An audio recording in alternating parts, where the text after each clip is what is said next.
Morning boys and girls. Okay, कल हमने just introduction चालू किया था सारे टॉपिक्स का, एक बार हम उसको रिवाइज करते हैं और फिर हम लोग बढ़ते हैं आगे।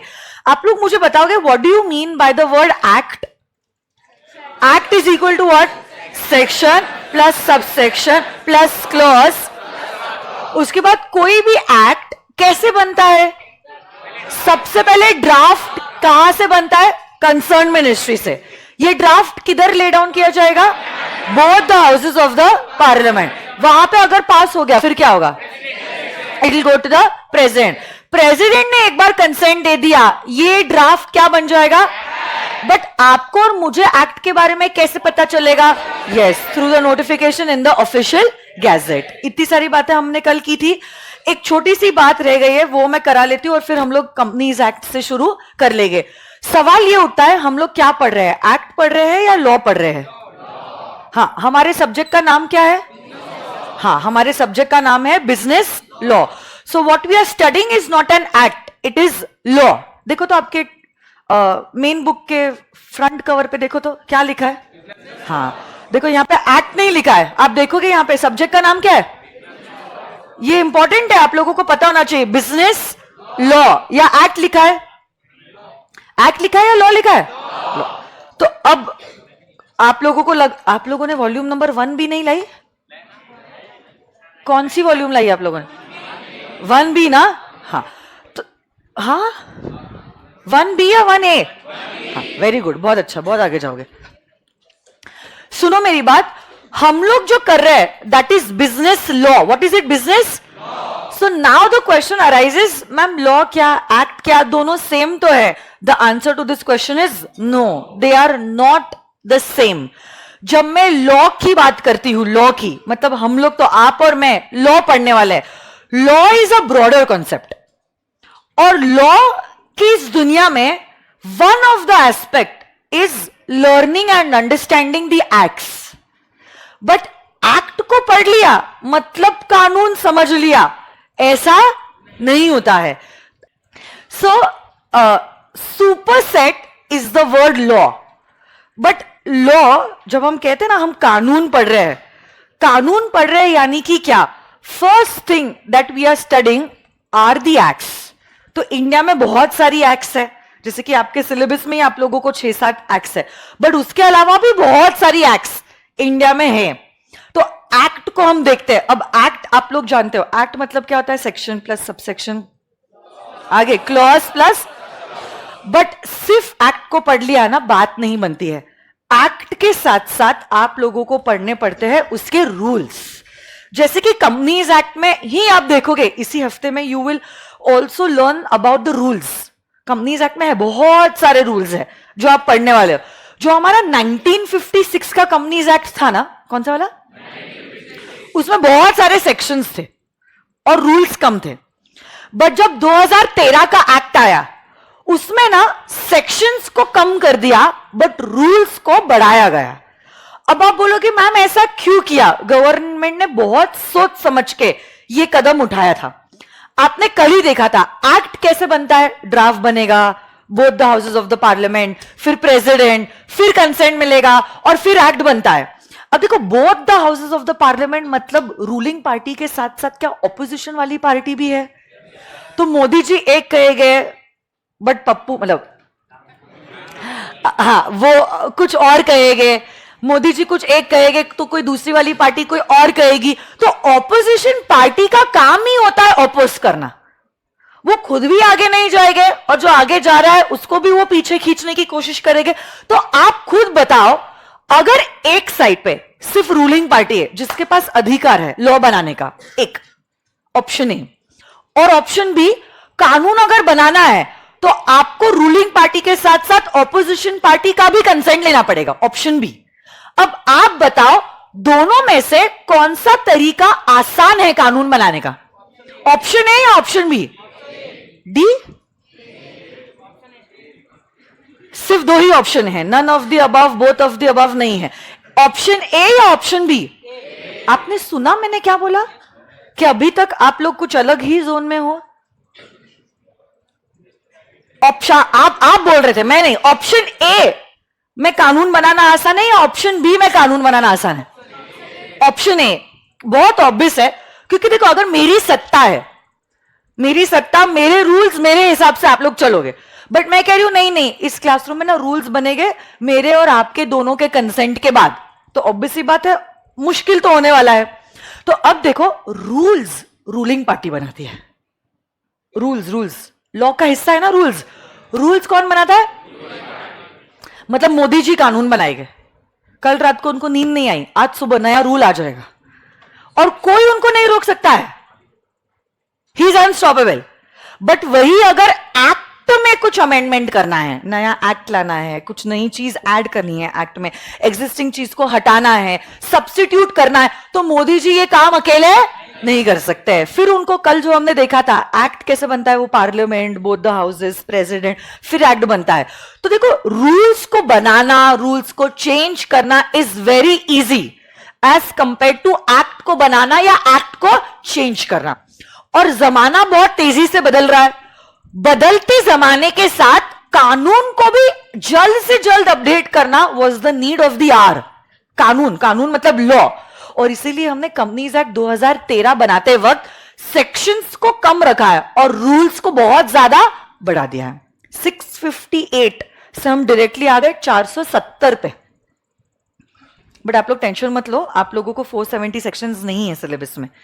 आप लोगों को आई थिंक सिर्फ चैप्टर 1 और चैप्टर 2 का भी आधा ही है। कल हमने देखे थे ना चैप्टर्स थे, तो चैप्टर 1 है जिसमें तो 2 ही सेक्शन है, और चैप्टर नंबर 2 के हार्डली कुछ सेक्शंस आप लोगों को कंपनीज एक्ट के हैं आपके सिलेबस में। तो इंस्टीट्यूट ने तो बस हल्का सा डोज जो है वो फाउंडेशन लेवल पे देने की कोशिश की है। इंटर में भी आपको सारे 470 सेक्शंस नहीं है, बट इंटर में यू हैव गुड 160-170 सेक्शंस जो आप लोगों को कंपनीज एक्ट का करना पड़ेगा। मतलब पिक्चर अभी भी पूरी नहीं होगी, सीए इंटर में भी अभी भी 470 सेक्शंस है ना। फाइनल में तो वो ऑप्शन है, अगर आपको लॉ लेना है तो अब वो ऑप्शनल में आ गया ना, पहले it was compulsory, now you have 6 subjects and one of the subjects is an optional subject. तो आपको किस में मास्टरी करनी है उसके हिसाब से you need to choose and then accordingly it will be taught to you. तो जो भी है, रूल्स बनाना आसान है या मुश्किल है? उसको चेंज करना भी आसान है या मुश्किल है? इसलिए हमने क्या कर दिया, सेक्शन को कर दिया है कम और रूल्स को कर दिया है ज्यादा। ओके, तो क्या रूल्स भी पढ़ना पड़ेगा एक्ट के साथ साथ? जिधर भी, अभी ये दिमाग में डाल दो, हम आज से ही एक्ट शुरू कर रहे हैं, जिधर भी कंपनीज एक्ट में आपको लिखा नजर आएगा ना, एज मे बी प्रिस्क्राइब्ड। क्या बोला मैंने? बोला था as may be, it means according to the rules. इसका ये मतलब होगा एक्ट में कुछ चीज लिखी है और एक्ट में ही आगे लिखा है एज मे बी प्रिस्क्राइब्ड, मतलब अब आपको एक्ट के साथ साथ क्या पढ़ना पड़ेगा? Rule book. जैसे कोई रूल बुक है, उसके साथ आपको कोई सप्लीमेंट्री पेज मिलता है जो आपको पढ़ना रहता है। सो आप समझ लो ये rule book is the kind of the act. मैंने कहा ना कुछ नहीं है, act is nothing but it is a set of rules, regulations, definition लिखा ना आपने, तो उसके साथ आपको सप्लीमेंट पढ़ना भी जरूरी है। सप्लीमेंट के बिगैर इसको पढ़ना अधूरा है। They go hand in hand, they can not be read stand alone. तो law will have act, act के साथ साथ इट विल हैव रूल्स, और रूल्स के साथ साथ और एक इंपॉर्टेंट चीज है and that is case laws. What is it? बोलो तो। देखो बहुत बार ऐसा होता है, कानून बनाने वाले तो कानून बना देते हैं, जैसे कि Indian contract act was made in the year 1872। कौन सा साल? 150 से भी ज्यादा साल हो गए उस कानून को बनके। जिसने उसको बनाया होगा वो तो चले भी गया होगा, अरे हाँ या ना। बट अब उसने जब कानून बनाया था कुछ इंटेंशन से बनाया था। आज हम हमारे मतलब और फायदे के हिसाब से कानून को पढ़ते हैं, जो मेरे लिए फायदे का है वो उस हिसाब से मैं उसको समझूंगी, आपके लिए जो फायदा है आप उस कोई भी सेंटेंस को। English is a very funny language. Vodafone का पीछे केस हुआ था 5-6 साल पहले, और income tax act, it's an act, मतलब is it a part of the law? तो क्या हुआ था वोडाफोन के केस में, इनकम टैक्स एक्ट में there was a provision that was written और वोडाफोन अभी तो ठीक है आइडिया के साथ उसका कोलैब हो गया, but initially it was Vodafone limited. Vodafone ने जब इनकम टैक्स एक्ट के ये प्रोविजंस को पढ़ा, उनके इंटरप्रिटेशन के हिसाब से टेलीकम्युनिकेशन कंपनीज को ये टैक्स देना नहीं बनता था। इनकम टैक्स एक्ट 1961 में बनाई गई है, वो भी काफी पुरानी एक्ट है। हो सकता है जिन्होंने उनको बनाया है आज वो है भी नहीं, हो सकता है, हो भी सकता है, नहीं भी हो सकता है, इतनी पुरानी एक्ट भी नहीं है, बट हो सकता है वो नहीं है आज, क्योंकि 1961 में जब बनाया होगा तब वो कम से कम 25 साल के तो हो गए। आज 1961 को कितने साल हो चुके हैं, तो समझो मेरी बात। तब ऐसे केस में हो सकता है होगे भी तो मतलब बहुत सीनियर ही हो गए, और नहीं भी हो गए, ऐसा भी हो सकता है। तो अब देखो उन्होंने किस इंटेंशन से लिखा है, हम जाके उनको नहीं पूछ सकते हैं, हो सकता है वो है भी नहीं आज, तो हम तो कॉल करके नहीं बोलेंगे कि आपने ये सेंटेंस, ये सेक्शन किस हिसाब से लिखा था, आपके हिसाब से वोडाफोन को टैक्स देना चाहिए या नहीं देना चाहिए। क्योंकि देखो जब टीचर ने ये सेंटेंस बोला हम जानते कि टीचर का क्या इंटेंशन था, बट ये जैसे 1872 में कानून बना है, 1930 में बना है, 1961 में बना है, ये लोग आज है भी नहीं जिन्होंने कानून बनाया है। नेगोशिएबल भी 1881 की एक्ट है, तो these people are no more into existence. हम उनको तो नहीं पूछ सकते कि ये सेक्शन में ये जो चीज लिखी है इसका इंटेंशन बताओ आप। तो नाउ द क्वेश्चन अराइजेस, अगर ऐसी सिचुएशन आ गई जहां डिपार्टमेंट बोल रहा है, इनकम टैक्स डिपार्टमेंट, कि वोडाफोन तुमको टैक्स देना पड़ेगा, वोडाफोन कह रहा नो नो हम टैक्स क्यों देंगे, देखो सेक्शन में तो ऐसा लिखा है, हमारे लिए टैक्स नहीं बनता है। अब वोडाफोन कुछ एक चीज कह रहा है, इनकम टैक्स डिपार्टमेंट कुछ और चीज कह रहा है। सो नाउ द क्वेश्चन अराइजेस, होगा तो क्या होगा और कैसे होगा, क्योंकि जिन्होंने इनकम टैक्स एक्ट बनाया था वो तो है नहीं कि हम उनके पास चले गए और क्लैरिटी सीख कर ली। तो ऐसे केस में जब इंटरप्रिटेशंस की दिक्कतें आती है, we go in the court of law. Where do we go? और ये एक इंटरप्रिटेशन से या तो वोडाफोन के ऊपर 11,000 करोड़ का टैक्स बनता था, या तो 11,000 करोड़ का टैक्स नहीं बन रहा था, जो वोडाफोन का स्टैंड था कि हमारे ऊपर ये टैक्स नहीं लगेगा, और इनका स्टैंड था हमारे ऊपर ये टैक्स लगेगा। तो नाउ द प्रॉब्लम अराइज्ड कि होगा तो क्या होगा। तो अब ऐसे केस में इन डिस्प्यूट्स को रिजॉल्व करने के लिए we go in the court of law. तो बहुत सारे कोर्ट्स होते हैं, जैसे कि सबसे एपेक्स पे इंडिया में इज द सुप्रीम कोर्ट, उसके नीचे आधा हाई कोर्ट्स, उसके नीचे आधा डिस्ट्रिक्ट कोर्ट्स, और मेट्रो सिटीज में मेट्रोपॉलिटन कोर्ट्स भी होते हैं। So that's not in every city, but metro cities में मेट्रोपॉलिटन कोर्ट्स भी होते हैं। तो ऑफ कोर्स हम लोग तो नीचे से ऊपर लेवल पे जाते हैं, यहां से यहां, यहां से यहां, और फिर एपेक्स में मतलब at the end supreme court, और सुप्रीम कोर्ट का decision is the final verdict which will have to be followed even by the high courts and the district courts and the metropolitan courts। ठीक है, तो वैसी वो बात होती है। तो ये केस जो है वोडाफोन का और इनकम टैक्स डिपार्टमेंट का लड़ते झगड़ते गया टिल द सुप्रीम कोर्ट, और फिर कोर्ट में हमारे होते हैं ऑनरेबल जजेस। आप लोगों ने मूवीज वगैरह भी देखा होगा ना, जैसे अभी वो जॉली LLB व्हाटएवर 2, 3 कौन सी 3 आई थी, तो देखी आप लोगों ने, उसकी प्रीवियस वाली देखी होगी ना। तो मूवीज में तो आपने देखा ही होगा ना, कोर्ट कचहरी है, ऐसे एक पार्टी इधर दूसरी पार्टी उधर, जज इधर, तो वैसा वो सीन होता है। और ऑनरेबल जजेस समझने की कोशिश करते कि किस इंटेंशन से ये कानून बनाया होगा, और फिर वो कानून को इंटरप्रेट करते हैं और कहते हैं ये जो है ये इस हिसाब से सही है, इसका इंटरप्रिटेशन ये वाला सही फिट नहीं होता है। And eventually my dear students, Vodafone won this case, जो वोडाफोन के लिए तो बहुत बड़ी जीत थी, क्योंकि उनका ये पैसा विथ टैक्स डिपार्टमेंट ने उनको रिटर्न किया, क्योंकि डिसीजन उनके फेवर में आ गया। But along with Vodafone this judgement also becomes applicable to other telecommunication companies. तो जैसे कि अगर आइडिया है, क्योंकि तब तो वोडाफोन आइडिया अलग था, आइडिया है, जियो है, BSNL है, सारी टेलीकम्युनिकेशन कंपनीज को भी क्यों ऐसा है, क्योंकि इस कोर्ट का डिसीजन कानून का हिस्सा बन जाता है। देखो हम यही तो कर रहे हैं ना अभी, हम इस पे क्यों आए, इसी चीज की वजह से तो आए। केस लॉज के भी कोर्ट में जो डिसीजंस होते हैं, this is a part of law. तो अब सुप्रीम कोर्ट का verdict is equivalent to law, और अगर ये कानून है वोडाफोन जैसी हर दूसरी टेलीकम्युनिकेशन कंपनी इन इंडिया, उसको भी ये वर्डिक्ट एप्लीकेबल होगा और वो इस प्रोविजन का अपने फेवर में फायदा उठा सकते हैं। डिपार्टमेंट इस चीज को चैलेंज नहीं कर सकता। तो जब हम लॉ पढ़ते हैं तो हम लोग भी हमारे सिलेबस में, जिन्होंने 1 to 9 लेक्चर्स देखे हैं कॉन्ट्रैक्ट एक्ट के, आप लोगों ने कुछ केस लॉस पढ़े हैं? आप लोग बता सकते हो कुछ केस लॉस के नाम? Very good, Balfour versus Balfour. और कुछ किया है? और कुछ किया है? कौन सा? कार्लिल वाला किया है आपने कि नहीं किया? जनरल ऑफर स्पेशल ऑफर किया है?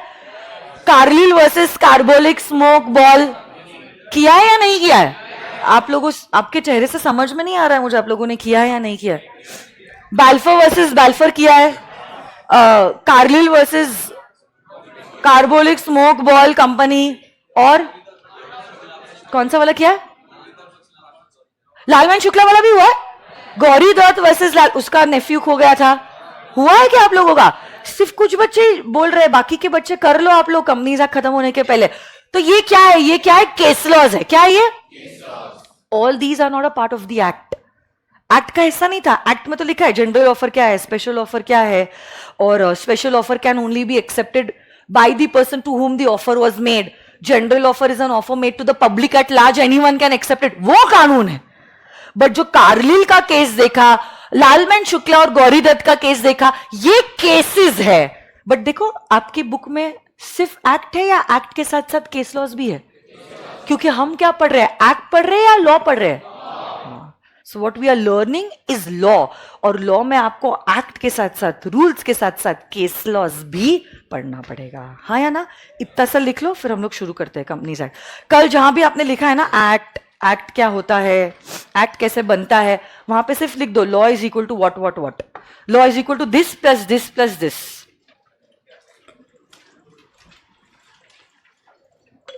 वर्चुअल बच्चे बोल रहे मैम हमने जोनस वर्सेस बोल्टस का केस भी किया है, Macaura versus Northern Insurance Company Limited, वो भी हो गया आप लोगों का? वो कैसे हो गया? क्या बहुत सारे बच्चे आ गए। हाँ देखो, बाकी के बच्चों ने 9 लेक्चर्स भी नहीं देखे हैं।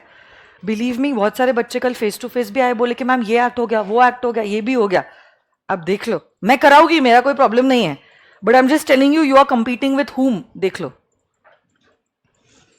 मैम, मेरी तो अभी तक 25 दिनों की क्लास भी हो चुकी है। ये मकुरा का केस इस कंपनीज एक्ट, वो भी बच्चों का हो गया है। लिखा ही आप लोगों ने?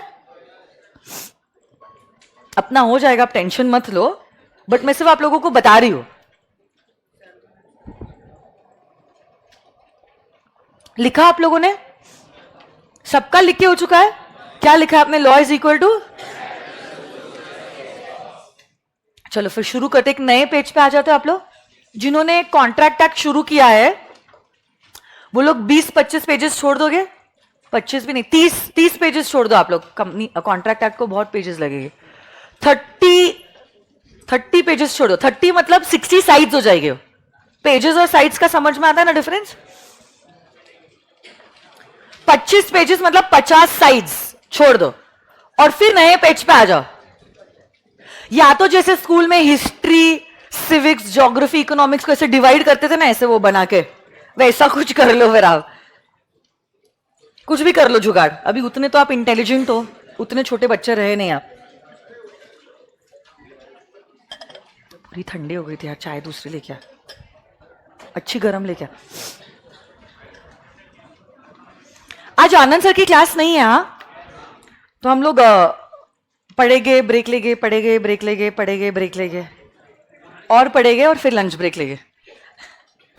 देखते हैं आप लोग कितना कर पाओगे। Let's see. मैंने कुछ सोचा नहीं है कब तक लूंगी मैं क्लास, बट जब तक आप सपोर्ट करोगे तब तक मैं क्लास लूंगी, ठीक है?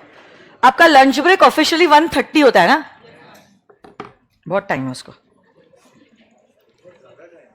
हाँ, अभी तो शुरुआत हुई है, मेरे क्लास की शुरुआत हुई है। चलो आ जाइए, लेट्स स्टार्ट। तो आप लोग आपके नोटबुक के नए पेज पे आओगे और वहां पे हेडिंग दोगे, द कंपनीज एक्ट 2013। आप लोगों ने देखा मैंने कंपनीज एक्ट का नाम कैसे लिखा है? ये पता है आप लोगों को? द का टी कैपिटल है, कंपनीज का सी कैपिटल है, एक्ट का ए और कॉमा करके 2013 लिखा है, वो मेरा लकी नंबर है। तो 2013 क्या है? Yes, it's the year in which the act came into enforcement. ठीक है, तो जैसे अगर कंपनीज एक्ट 2013 है, 2013 में ये एक्ट आया है। अगर इंडियन कॉन्ट्रैक्ट एक्ट कॉमा 1872 लिखा है, मतलब 1872 वो साल है जिस साल ये कानून बना था, एनफोर्स हुआ था, कमेंस हुआ था, इस दुनिया में, लॉ की दुनिया में आया था। और कोई भी एक्ट था, कोई भी एक्ट, चाहे नेगोशिएबल है, कंपनीज है, सेल ऑफ गुड्स एक्ट है, पार्टनरशिप है, LLB limited liability partnership act है, कोई भी एक्ट क्यों ना हो, जब आप एक्ट का नाम लिखते हो, सुन रहे हो क्या आप लोग, तो आपको हर वर्ड का पहला लेटर लिखना होगा इन कैपिटल। ये आपने देख ही लिया होगा। देखो, एक्ट अगर मैं विथ अ स्मॉल ए लिख रही हूं, जैसे कि ये, अरे ये एक्ट मैंने लिखा है with a small a, act with a small a, see English is a very funny language, I already told you, हमने डिस्कस भी किया। Act with a small a जब लिखा जाता है in normal layman language, act का मतलब होता है एन एक्शन। जैसे हम कहते हैं ना दोस्तों को, how could you act in such a manner, तो एक्ट मतलब क्या? Section plus subsection plus clause plus sub clause. Act मतलब क्या? हाँ, तुम्हारा जो एक्शन है, तुमने ये हरकत करी ही कैसे, बैक बेंचर्स ध्यान दो। बट यहां पे जब हम लिख रहे हैं ना द कंपनीज एक्ट, हम क्या ये बोलना चाहते हैं कि कंपनीज का एक्शन शुरू हुआ है 2013 में? नहीं, हमने जब ये एक्ट लिखा with a capital A, what did we mean? Yes, अभी लिखा ना आप लोगों ने, law is equal to act plus rules plus case law. So ये act with a capital A is a part of law which comprises of what? Section plus subsection plus clause plus subclause. वो मतलब होता है of the word act with a capital A. इसलिए लिखते वक्त भी आपको स्मॉल a में नहीं लिखना है। आपने ना एग्जामिनेशन में पूरा आंसर सही लिख दिया, पूरा आंसर सही है, आपके प्रोविजन सही है, एनालिसिस सही है, कंक्लूजन भी सही है, बट जब आपने आंसर शुरू किया ना, आपने लिखा according to the Companies Act 2013, फिर आपने यहां पे प्रोविजन लिखा, जो भी है, एनालिसिस किया, कंक्लूजन किया, ये सब कुछ सही है आपका। और सपोज ये आंसर जो है इट इज 5 मार्क्स के लिए, ये आपका सब कुछ सही है, तो टेक्निकली आपको मिलने चाहिए 4 मार्क। लॉ में कभी आपको 5 में से 5 नंबर नहीं मिलेंगे। इंडिया में अभी रिजल्ट आएगा, कुछ टाइम में रिजल्ट आएगा, आपकी बैच कंप्लीट भी नहीं होगी तब तक, तो सितंबर का रिजल्ट आ जाएगा, नवंबर फर्स्ट वीक।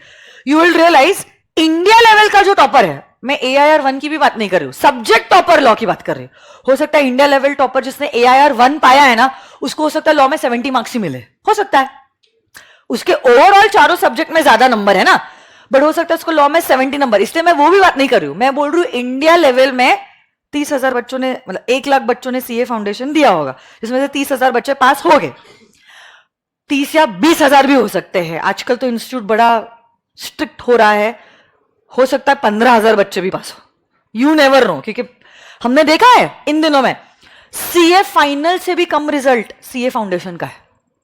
अब देखा है आप लोगों ने, एनालाइज किया है, कुछ पता है आप लोगों को? CA फाइनल का पासिंग परसेंटेज जो है वो ज्यादा है, और CA फाउंडेशन का पासिंग परसेंट उससे कम है CA फाइनल के एग्जामिनेशन से। सो यू नेवर नो, ऐसा भी हो सकता है 1 लाख बच्चों ने दिया है, 15,000 बच्चे ही पास हुए।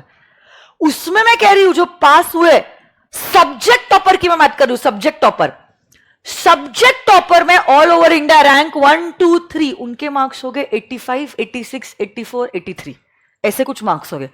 86 से ज्यादा आज तक की हिस्ट्री में किसी को भी लॉ में नहीं मिला है। मतलब एक तो ये आपके प्रोविजन सही, अब देखो कैसे मार्किंग होगा, एनालिसिस सही, कंक्लूजन सही, कोई स्पेलिंग मिस्टेक्स नहीं, प्रेजेंटेशन अच्छा है, इंग्लिश अच्छी है, पूरा पेपर कंप्लीट किया है, तो आपको मार्क्स मिलेंगे। वो भी कितने? 5 में से 4।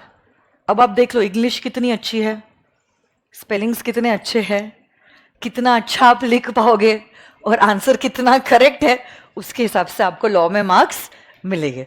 तो ये मैं क्या कह रही हूं, चलो अज्यूम करते हैं इंग्लिश अच्छा, प्रेजेंटेशन अच्छा, राइटिंग अच्छा, स्पेलिंग सब सही, प्रोविजन, एनालिसिस, कंक्लूजन सब सही, बट जब एग्जामिनर इस चीज को देखेगा, जो आपको मिलने चाहिए थे 4 मार्क्स आउट ऑफ 5, आपको मिलेंगे 2.5 आउट ऑफ 5, क्योंकि एग्जामिनर का दिमाग खराब हो जाएगा, बोलेगा इस चीज का मैं क्या करूं जब इस बंदे को कानून का नाम तक लिखने नहीं आता है, मतलब ये तो बेसिक्स में ही फेल हो गया, इधर ही पूरा वांदा है। आपके कोर्स का नाम ही है सीए फाउंडेशन, फाउंडेशन में बहुत गहराई है।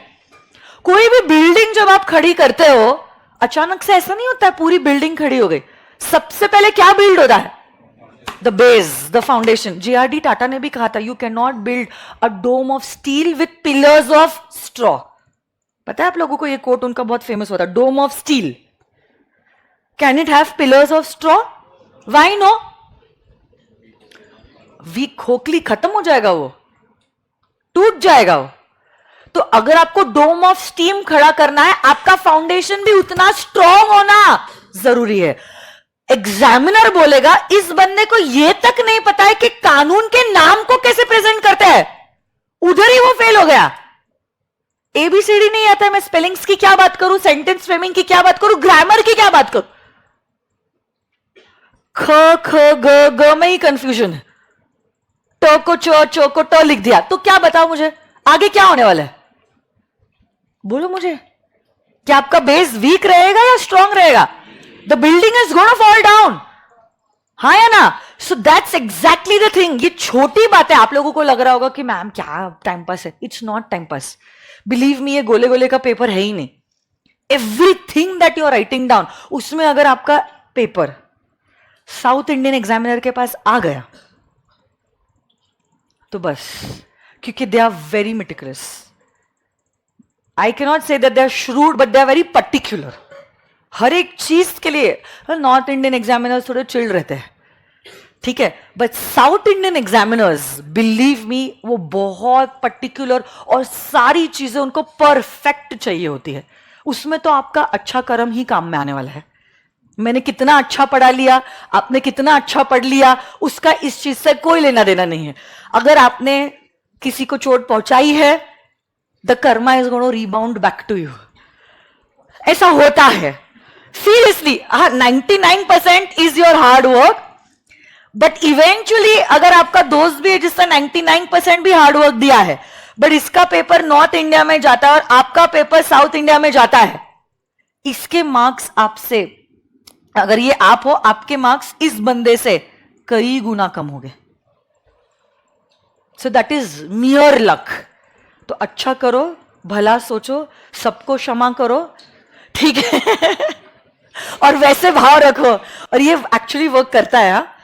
अच्छा, कंपनीज एक्ट 2013, अब सवाल ये उठता है, देखो सोल प्रोप्राइटर था, पार्टनरशिप था, तो why a company form of organisation. आप साथ साथ में लिखोगे क्या, ये मैं समझाती जाओगे, आप लिखते जाओ, क्योंकि इसमें कुछ भी टेक्निकल नहीं है और इसमें लॉ नहीं है, जस्ट एन एग्जाम्पल। देखो आप इमेजिन करो, सपोज आप सीए बन गए, कौन से साल में आप बनोगे सीए, अभी 2025 है ना, 2030 में बनोगे आप लोग, 2029 में से 2029 आप सीए बन गए, या तो जो सीए के पहले ही सोच लेते हैं 2027 में, थोड़ा सा आप सोच रहे हो कि सीए तो कर ही रहे, साथ साथ में कुछ बिजनेस भी कर लेते हैं, थोड़ी बहुत कमाई हो जाएगी।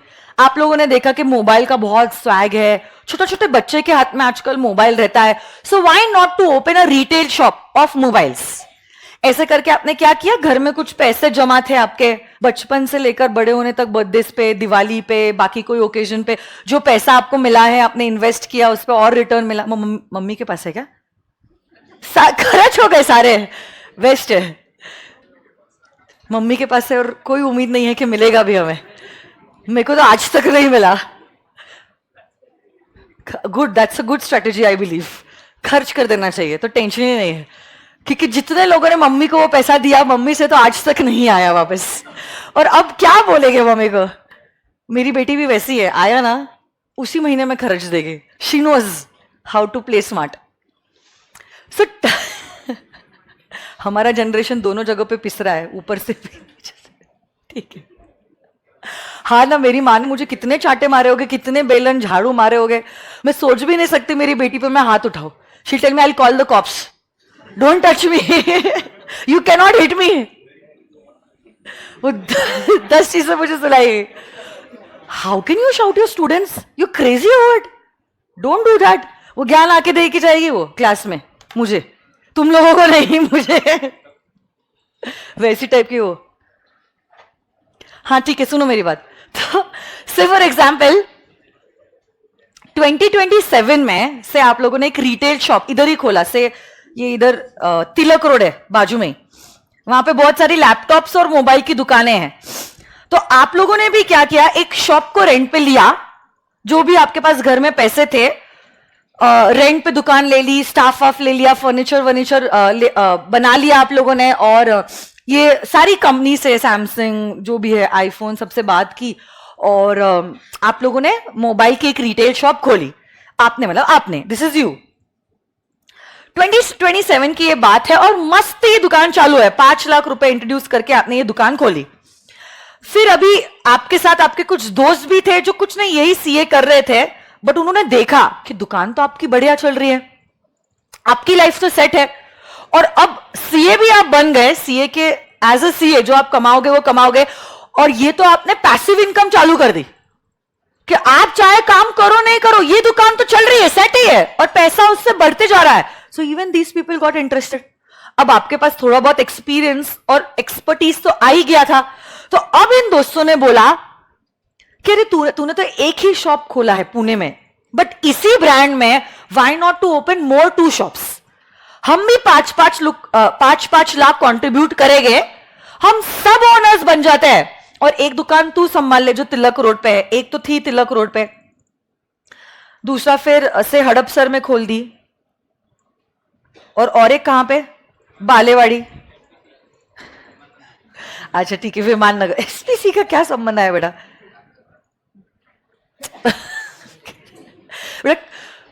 कात्रज, अंबेगांव और प्रेस्टीज पॉइंट के अलावा भी बहुत बड़ी दुनिया है, उससे बाहर निकलो, ठीक है। वो गुरुकुल वाला बच्चा, मैम किधर गए संडे के दिन? डीमार्ट गए। बेटा उसके अलावा भी बहुत खूबसूरत है पूरा शहर, थोड़ा जाओ आप, हरियाली दिखाई देगी आपको। नहीं, मैं बात कर रही थी जैसे Osho garden, Koregaon park, SC road. हाँ, ये चीज बराबर आपको नोट कर रही है, ये नहीं लिखना आप लोगों को। मैंने आपको ऑलरेडी बोला, आप पूछो मुझे, मैं बोलूंगी, मैं आपको कुछ मना नहीं करने वाली हूं। हाँ आप बोलो मुझे, पूछो मुझे।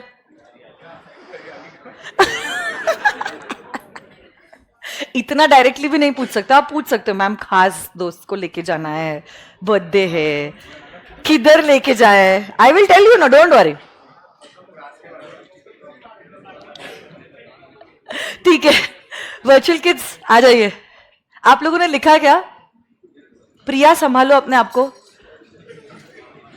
I hate my mind.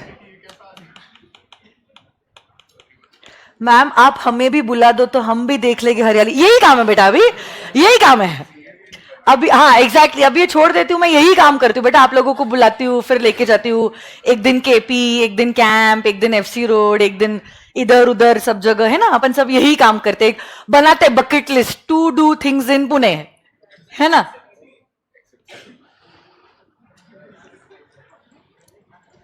But अब we can plan a good 1 day trip to Imagica and something like that also. ऐसा कुछ भी अपन कर सकते हैं, बट थोड़ा सा सिलेबस कंट्रोल में आने दो, फिर अपन जाएंगे। हाँ अभी मैं बता देती हूँ, चलो कितना लिखा आप लोगों ने मुझे नहीं पता, बट आई एम अज्यूमिंग आपका लिख कर हो गया है, तो मैं अभी बता देती हूँ। चलो तो देखो, आपके 2 दोस्त भी आ गए, तो अब देखो आप, आपके 2 दोस्त, आप लोग सब ओनर्स भी हो, आप लोग सब मैनेजर्स भी हो। अब एक के बदले 3 दुकानें हो गई हो, और आप 3 दुकानें मोबाइल फोन की संभाल रहे हो। बट कुछ टाइम बाद क्या होता है, आप देख रहे हो कि ये मोबाइल की जो दुकानें हैं बहुत मस्त बिजनेस कर रही है, अच्छा खासा मार्जिन है, अब टेक्नोलॉजी से भी काफी अकस्टम्ड हो गए और इतना नॉलेज आपको खुद आ गया है कि आप सोचो कि क्यों खुद के मोबाइल फोन्स ना बनाए. You want to set up a factory to manufacture mobile. Indian कोई कंपनी नहीं है जो मोबाइल फोन्स मैन्युफैक्चर कर रही है. तो आप सोचते हो कि यहां का लेबर चीप है, स्किल्स जो रिक्वायर्ड है वो है, रिसोर्सेज भी अवेलेबल है, सो व्हाई नॉट. तो अब आप सोच रहे हो कि आप खुद अपने ब्रांड का मोबाइल फोन बनाना चालू करोगे, बट फैक्ट्री सेटअप करनी है. आप ही बताओ, फैक्ट्री सेटअप करना क्या इतना आसान होता है? उसके लिए क्या लगेगा? बहुत सारे पैसे. बट अब जितने पैसे आपके पास थे, आपके दोस्तों के पास थे, आप लोगों ने डाल दिए, तो अब पैसे लाएंगे तो कहां से लाएंगे? तो तब आप सोचते हो जो पहचान वाले, आजू बाजू, रिलेटिव्स, घर वाले, उनसे हम पैसे मांगेंगे. तो ऐसे करके जो जाना सर्कल था, जिनको आप जानते थे, उन लोगों के पास गए और उनसे आपने पैसे मांगे. दीदी, भैया, जीजू, भाभी, मम्मी, पापा, दादा, दादी, जो भी है, दोस्त, खास फ्रेंड, फ्रेंडी, व्हाटएवर, सबसे पैसे मांगे. बट अब जब आपने पैसे मांगे, सी नाउ दिस इज इंपॉर्टेंट, पैसे जब मांगे यू आर वेरी क्लियर, हम पैसे मांगे, मतलब ये आप और आपके दो दोस्त कह रहे हैं, बट अभी भी इस बिजनेस के ओनर आप हो जाओगे, बट मैनेज हम करेंगे. ऐसा कौन कह रहा है? आप और आपके दो दोस्त. मैनेज कौन करेंगे? आप तीन ही. बट पैसे लेकर उनको बना दोगे owners of that particular business. उनको बना दिया ओनर, बट अभी भी मैनेजर आप ही हो. ऐसा बोल्ड स्टेप आपने क्यों लिया? क्योंकि आप जानते हो सबको अगर मैनेजमेंट में ला लिया तो too many chef will spoil the food. कुछ डिसीजन लेना है जो बोल्ड है बिजनेस के लिए. आप एक कह रहे हो, जीजू कुछ और कह रहे हैं. अब जीजू को मना करने के पहले दीदी का चेहरा सामने आ जाएगा, मां रो देगी और फिर गलत हो जाएगा. तो see, you can not get the relationship in between of business, that has to be kept एकदम डिफरेंट. तो अब आप सोच रहे हो, वही सोच रहे हो कि अब अगर पैसे लेगे ना, ओनर बना देंगे, बट मैनेजमेंट अभी भी अपने पास ही रखोगे. ऐसे करके साल भर आप बिजनेस करोगे, ऑक्सफोर्ड देना, बट साल भर बिजनेस करने के बाद जो प्रॉफिट आएगा, वो प्रॉफिट आप क्या करोगे? इन ओनर्स के बीच में कर दोगे डिस्ट्रीब्यूट. तो यहां पे अब अगर आप देखते हो, जब आप अकेले बिजनेस कर रहे थे, that was a sole proprietorship. What was it? आप और आपके दो दोस्तों के जब 3 दुकानें खुली, that was a partnership firm. यहां पे जहां पे ओनरशिप अलग, मैनेजमेंट अलग, दैट बिकेम अपने अपने लोगों के बीच में, मतलब अब प्राइवेट कंपनी. बट देखो सिचुएशन कुछ ऐसी आ गई, जो मोबाइल फोन आपने बनाया ना, इतना ढासू था और जो प्राइस पे वो अवेलेबल था, अचानक से एकदम कम समय पे बहुत पॉपुलर हो गया वो. Good price, good features, good colours, good technology, user friendly, तो बहुत गांव गांव तक आपका मोबाइल फोन पहुंच गया. तो अब आप सोच रहे हो, why not to export these mobile phones? तो मे बी आप 2040 में आए और अब आप सोच रहे हो, I want to export these mobile phones that I created in India. सिर्फ इंडिया में क्यों, मैं पूरे वर्ल्ड को एक्सप्लोर करना चाहता हूं. बट अब दुनिया में अगर आपको जाना है, तब तो आपको बहुत ज्यादा स्ट्रांग होना पड़ेगा. आप 0 डिफेक्ट पॉलिसी आपको अप्लाई करनी पड़ेगी, क्योंकि एक डिफेक्ट भी एक्सेप्टेबल डिफेक्ट नहीं है in the global market. Skilled staff, semi skilled staff से भी बात नहीं चलेगी, और नया रिसर्च टीम आपको डिप्लॉय करना पड़ेगा, मतलब और ज्यादा पैसे. बट जितने पैसे आपके पास, आपके दोस्तों के पास, आपके घर वालों के पास, पहचान वालों के पास थे, सारे पैसे आपने डाल दिए. अब आप जाओगे तो किसके पास जाओगे? हाँ, पब्लिक के पास. आप लोगों ने गुरु मूवी देखी है? एकदम बहुत पुरानी मूवी, आई थिंक 2007-2008 में आई थी, Abhishek and Aishwarya Rai Bachchan. And it's a very beautiful movie. कभी टाइम मिले तो वो मूवी को आप जरूर देखना. There is so much to learn. Dhirubhai Ambani की लाइफ के ऊपर बेस्ड ये मूवी है. कौन सी लाइट्स बंद कर सकती हूँ? छोटा सा एक सीन मैं आपको बताना चाहती हूँ. आई डोंट नो, प्रोजेक्ट तो बंद नहीं हो जाएगा ना. देख तू, देख कौन सी लाइट बंद कर सकते. यहां पे क्या हुआ है सिर्फ सुनो. इस सीन में मैं पूरी मूवी तो नहीं दिखा सकती, 1 मिनट का एक सीन बता रही हूँ इस मूवी का. गुरुकांत देसाई, मतलब basically it's Dhirubhai Ambani. Okay, और मेरे को हटा देना जब ये सीन प्ले होगा तब स्क्रीन पे से. बस बस बस बेटा, ओए इतने भी इमोशनल मत हो. हाँ यहां पे क्या हुआ मैं आपको बताती हूं.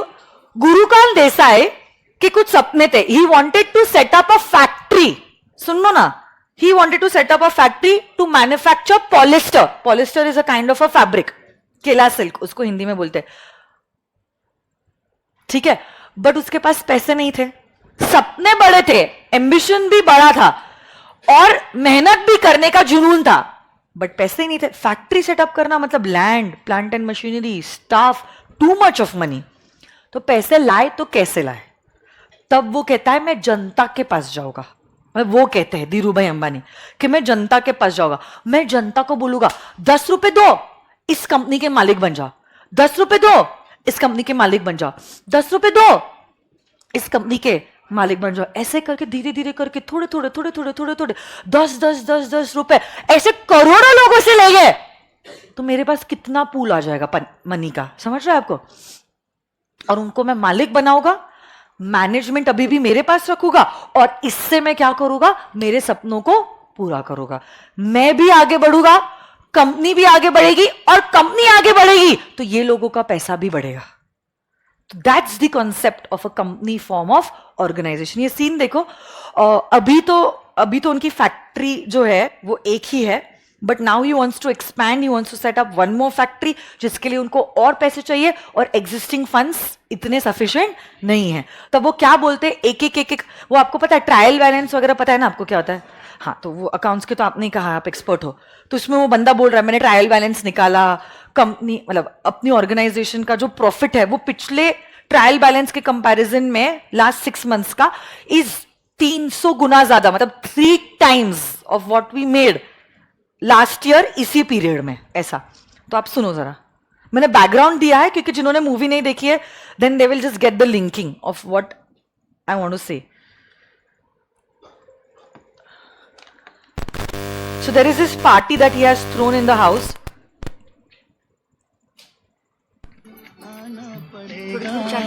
नाही बस. नाही मला नको ते. एक ही सांस में घड़ा.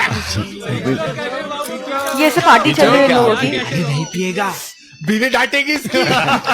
जो बीवी डांटेगी अरे इसने नहीं बीवियां पिएगा. तो सबकी डांटती है.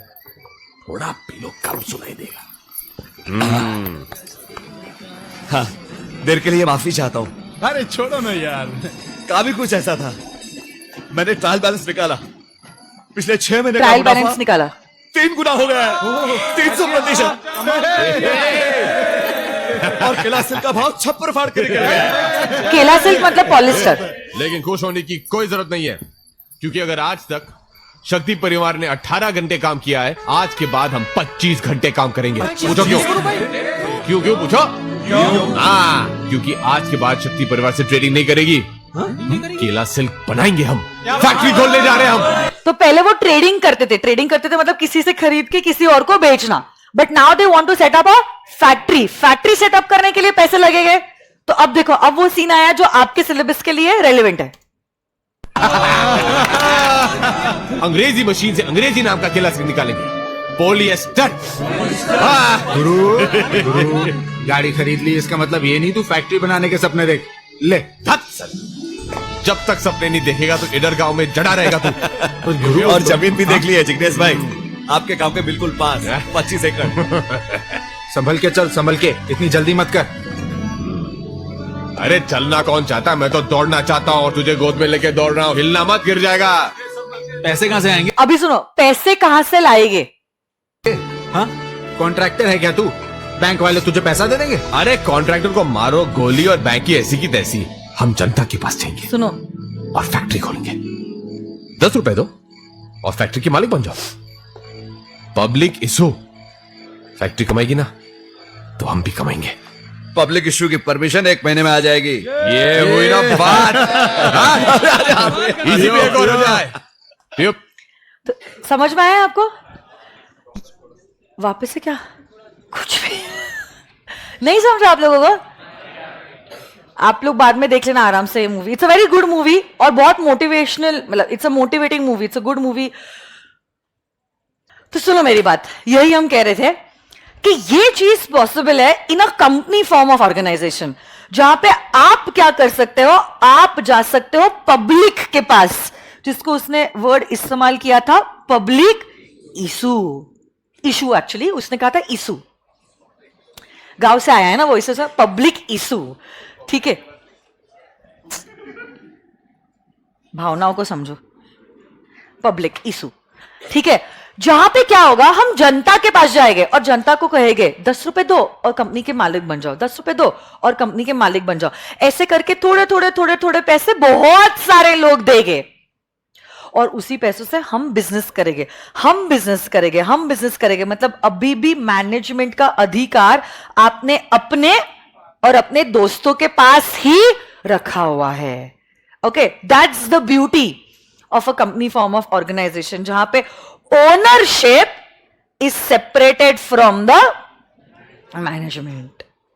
10-15 लोग भी मैनेजमेंट में आ जाएगा तो भाई साहब जो तमाशा देखने मिलेगा. यहां पे तो लाखों करोड़ों की हम बात कर रहे हैं. उन सभी को अगर मैनेजमेंट में इन्वॉल्व कर दिया तो कंपनी तो कभी आगे बढ़ ही नहीं पाएगी. तो इसलिए हमने चीजों को क्लियर रखा है that the ownership will be very different from the management. इससे जो चीज की कमी थी, पैसों की, पैसे भी मिल जाएंगे और जो चीज की एक्सपर्टीज चाहिए थी वो मैनेजमेंट तो अपने पास ही रख रहा है, उसको तो डेलीगेट ही नहीं कर रहा है. So we basically have the best of both worlds. उसमें और एक एडेड एडवांटेज होता है कंपनी फॉर्म ऑफ ऑर्गेनाइजेशन में. अगर आप सोल प्रोप्राइटरीशिप और आप पार्टनरशिप को देखते हो, दोनों भी जगह पे माय डियर स्टूडेंट्स लायबिलिटी जो होती है ना, दैट्स अनलिमिटेड. बट जब हम कंपनी फॉर्म ऑफ ऑर्गेनाइजेशन में आते हैं, कंपनी फॉर्म ऑफ ऑर्गेनाइजेशन में आप देखोगे मेंबर्स की लायबिलिटी, बैक बेंचर्स, ओए मुन्ना ध्यान दो, यहां पे मेंबर्स की लायबिलिटी होती है लिमिटेड. ओके, तो कंपनी फॉर्म ऑफ ऑर्गेनाइजेशन काफी ब्यूटीफुल फॉर्म ऑफ ऑर्गेनाइजेशन है. ये साथ साथ में ही आप लिख लो.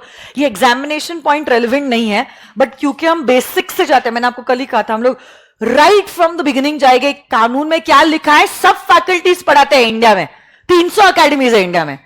But why it has been written, what was the history, that's more important. फिर वो करने में मजा आता है. सो सी, ये जो मैंने अभी आपको कहा सोल अरे मतलब सोल प्रोप्राइटर और पार्टनरशिप में, आपको पता है पार्टनरशिप में अगर आप बिजनेस कर रहे हो, कल जाके आपको आपके पास क्रेडिटर को देने के लिए पैसा नहीं है, क्रेडिटर घर के एसेट्स को बेच के अपना पैसा रिकवर कर सकता है. पता है आप लोगों को? आपकी गाड़ी बेचेगा, घर बेचेगा, ज्वेलरी बेचेगा और पैसे रिकवर करेगा. कंपनी फॉर्म ऑफ ऑर्गेनाइजेशन में ऐसा नहीं होता है. The liability of the share holders is limited. कितनी बड़ी बात है नहीं है? मतलब ज्यादा से ज्यादा क्या होगा, जितना पैसा आपने डाला है वो डूबेगा, घर की एसेट्स अनटच रहेगी. बोलो ना मेरे को, क्रेडिटर क्या घर पे आ जाएगा, आपके घर बेच देगा, गाड़ी बेच देगा, ज्वेलरी बेचेगा, उसको ये सारे अधिकार नहीं दिए गए. जितना कंपनी में पैसा डाला है ना, उतना पैसा हो सकता है कि आपका डूब जाएगा, फिर कंपनी को इंसॉल्वेंट डिक्लेयर किया जाएगा, बट आपकी घर की assets will never be touched. So is it an advantage or disadvantage? बताओ मुझे, आज धीरूभाई अंबानी या रतन टाटा, जो भी आज वो है नहीं, बट जब उन्होंने कंपनी इनकॉर्पोरेट करी थी, क्या उनके पास पैसे थे इतने? जैसे धीरूभाई अंबानी के पास तो बिल्कुल भी नहीं थे. बट क्या उनके सपने बड़े थे? बट सपनों को पूरा करने के लिए पैसों की कमी की वजह से ऐसा उन्होंने अपने ड्रीम्स पे गिव अप नहीं किया. उन्होंने कंपनी के द्वारा वाइडर कैपिटल का एक्सेस मिलने की वजह से जो चीज की कमी उनमें थी, वो जनता से उन्होंने कमी को पूरी कर ली. बाकी स्किल्स तो थे, मेहनत भी करनी थी, वो सारी चीजें उन्होंने करी और पैसों की कमी की बात के लिए उन्होंने जनता का सपोर्ट ले लिया. मुझे बताओ पार्टनरशिप में क्या ये पॉसिबल है? पार्टनरशिप में कौन पैसा लाता है? पार्टनर्स. और आपको पता है कितने ज्यादा से ज्यादा पार्टनर्स हो सकते हैं पार्टनरशिप फर्म में? आपको पार्टनरशिप अकाउंट्स में हुआ है? 12th में पढ़ा आप लोगों ने? हाँ, तो बताओ मैक्सिमम नंबर ऑफ पार्टनर्स 50। किसी का और कुछ जवाब है? 100। Very good. और कोई 20, 10, 200? 50 और 100 के अलावा किसी का कोई जवाब है? सो व्हाट इज इट, 50 और 100? How many of you all are for 50? Okay, virtual kids आप लोग भी जवाब दे सकते हैं। आई थिंक वर्चुअल में भी 2 and 50 ज्यादा है। How many of you are saying 100? और बाकी के लोग बीच के? The answer is actually it's 2 is minimum and 50 is max. 100 जिन्होंने कहा ना, it's not totally wrong but it's not correct, क्योंकि पार्टनरशिप में कितने मैक्सिमम पार्टनर्स हो सकते हैं उसकी लिमिट पार्टनरशिप एक्ट में दी नहीं गई है. It's actually given under the companies act section number 464 illegal association. उसमें कहा गया है 50 or such higher number as may be prescribed which cannot be more than 100. as may be prescribed मतलब according to the rules में power है 100 तक prescribe हो सकता है, बट मोदी जी ने रूल्स का इस्तेमाल ही नहीं किया है, तो इसलिए that's not actually relevant, it's dormant. So what is active is 50. और फिर हाँ, ये चीज बता सकते हो मुझे, easy to transfer ownership by selling your shares to somebody else. ये चीज कोई आप में से एक्सप्लेन कर सकता है मुझे? कोशिश करोगे आप? ये कैसे एडवांटेज हुआ कंपनी फॉर्म ऑफ ऑर्गेनाइजेशन का? नहीं, लायबिलिटी डिवाइड हो जाती है, उसका इससे संबंध नहीं है, ट्रांसफरेबिलिटी से. हाँ, आज जैसे कि से फॉर एग्जांपल मुझे मेरे कुछ पर्सनल खर्चे हैं, से फॉर एग्जांपल मेरी डॉटर के मुझे कुछ फॉरेन यूनिवर्सिटी में कॉलेज की फीस भरनी है, अभी मेरे पास कुछ पैसे हैं नहीं, तो मेरे पास जो रिलायंस के शेयर्स है उसको बेच के कैन आई गेट एसेट्स, मतलब can I get the funds. So मैं जब चाहूं आज 5 साल बाद, 10 साल बाद, 20 साल बाद मैं क्या कर सकती हूं? इन शेयर्स को बेच के, आप ही बताओ मुझे, क्या पैसे ले सकती हो? मुझे सोचने की भी जरूरत नहीं है दूसरी बार भी. बट बताओ मुझे, वही सोल प्रोप्राइटरशिप होता, क्या मैं ये कर पाती? वही डिसॉल्व हो जाता. पार्टनरशिप में भी 2 पार्टनर्स अगर मैं छोड़ के जा रही हूं, फर्म में डिसॉल्व हो जाता, तो कितना बड़ा प्रॉब्लम है. यहां पे तो अगर पब्लिक कंपनी है ना, शेयर्स आर फ्रीली ट्रांसफरेबल. आज बेच दूंगी, कल इच्छा हो वापस से रिलायंस के शेयर्स खरीद लोगी, 2 महीने बाद इच्छा हो उसको बेच दोगी, 6 महीने बाद इच्छा होगी वापस खरीद लोगी. 6 महीने बाद क्या, सुबह खरीदोगी शाम में बेचोगी, वो भी मैं कर सकती हूं. मतलब shares are freely transferable.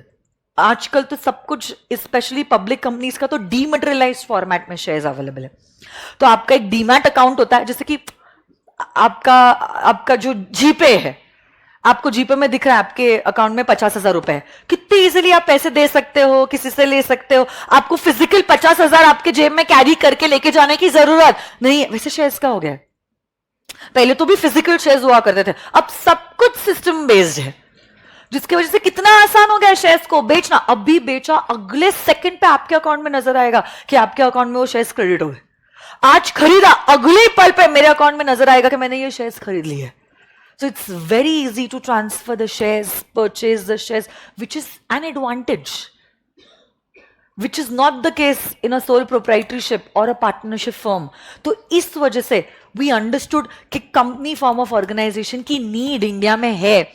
HUF, partnership और सोल प्रोप्राइटरशिप वो काम नहीं कर सकता है जो काम कंपनी फॉर्म ऑफ ऑर्गेनाइजेशन कर सकती है, because of these 3 added features. ठीक है, okay, let's check out the features. आपका ये 12th में हुआ होगा, राइट? कितने लोग 12th कॉमर्स से है? ओके, ठीक है. तो इतना तो आप लोगों को ऐसा नहीं होगा कि कुछ भी नहीं पता है आप लोगों को, थोड़ा बहुत तो आपको पता ही होगा. जितना डिटेल में जरूरी उतना हम बता देंगे, फिर ब्रेक लेते हैं. देखो, अभी सुनो मेरी बात.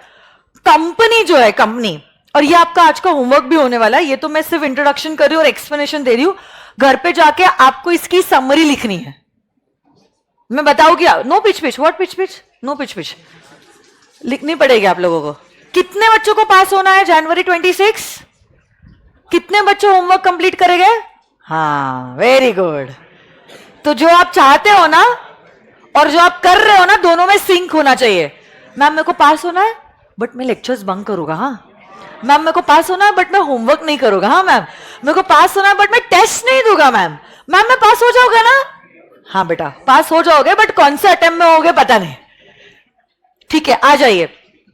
सबसे पहला पॉइंट, सबसे first feature of a company form of organization is that a company is an artificial person.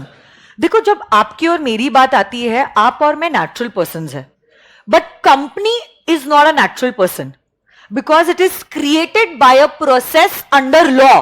It does not have a natural birth. कानून में एक प्रोसेस है जो मैंने आपको कहा ना, सेक्शन 7 जिसके बारे में सितंबर अटेम्प्ट में क्वेश्चन आया था. It's a process under law जिससे कंपनी फॉर्म ऑफ ऑर्गेनाइजेशन का बर्थ होता है. So it's not a natural person, it's an artificial person created by law. देखो आर्टिफिशियल और फिक्टिशियस में डिफरेंस होता है.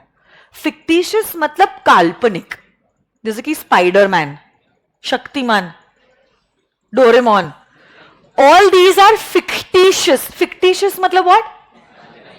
Imaginary characters. कंपनी इमेजिनरी है क्या? It's not natural, but it is also not imaginary.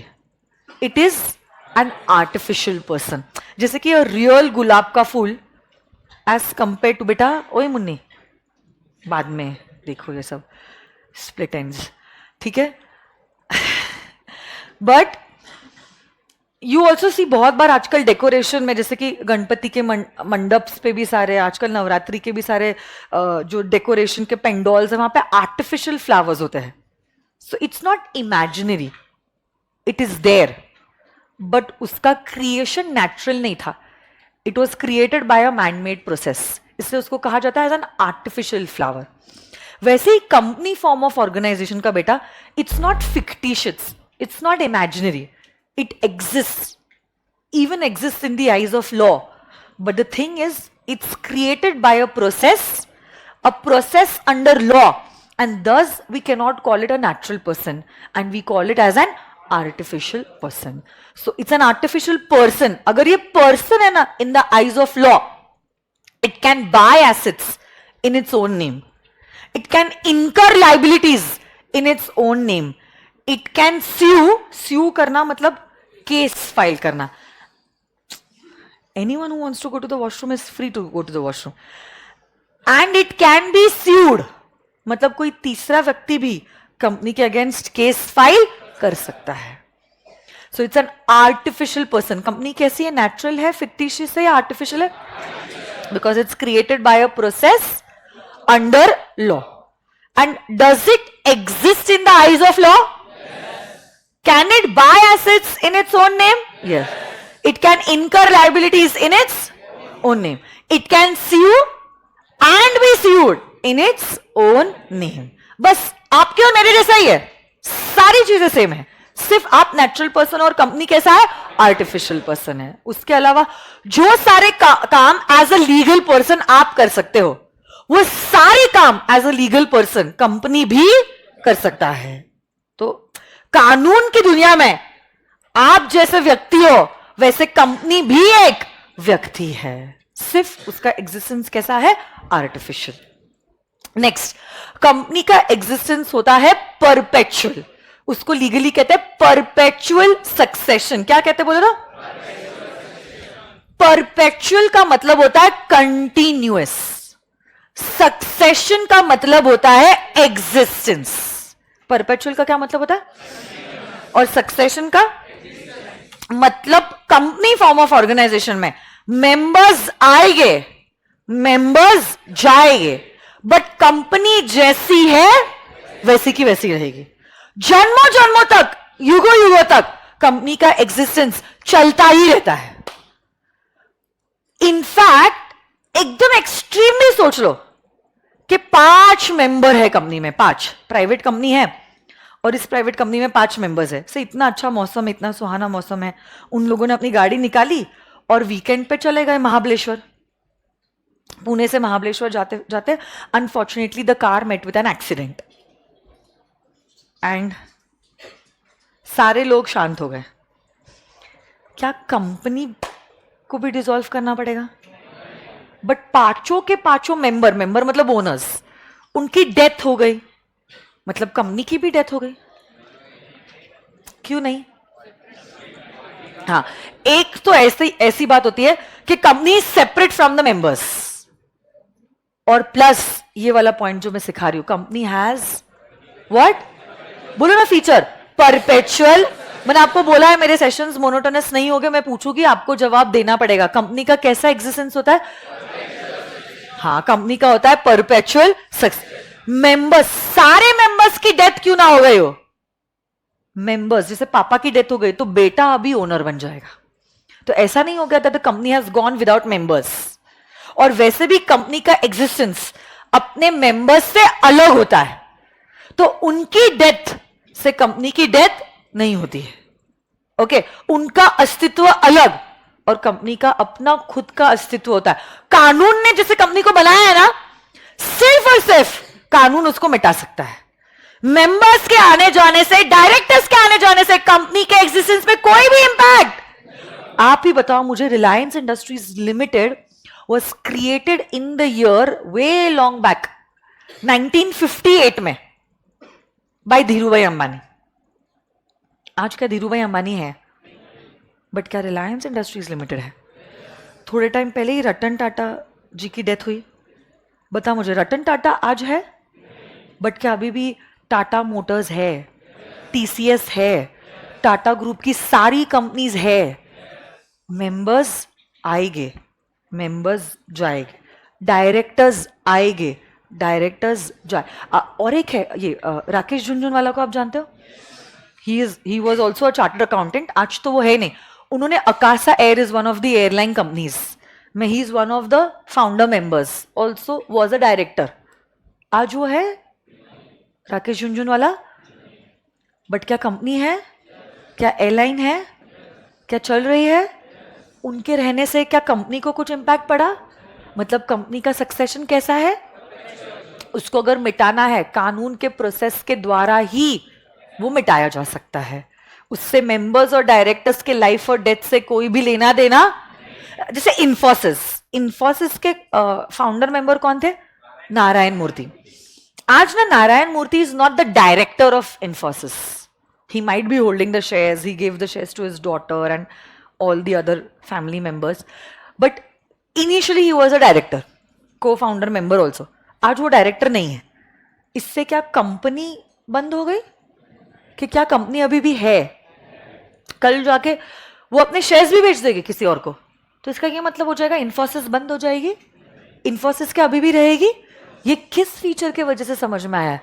Perpetual succession. किस feature की वजह से? परपेचुअल।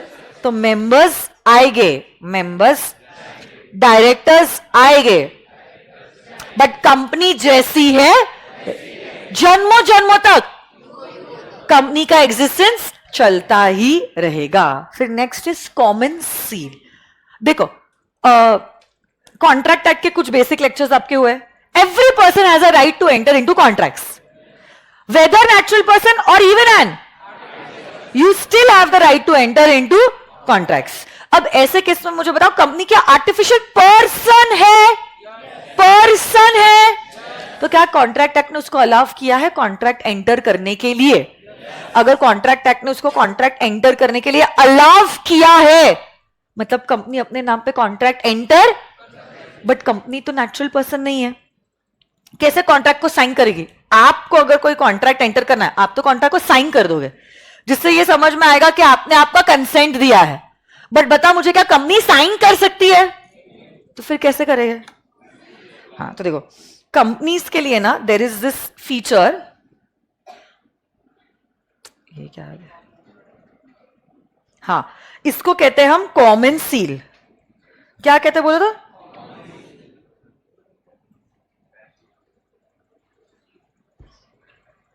Common seal. एक इमेज बताती हूं मैं आपको। सी, आपको जो स्क्रीन पे दिख रहा है ना, जैसे ये एग्रो क्रॉप्स लिमिटेड का कॉमन सील है। Can you see the image? Full screen करना हो तो मैं क्या कर सकती हूँ? आई डोंट नो क्या हो गया,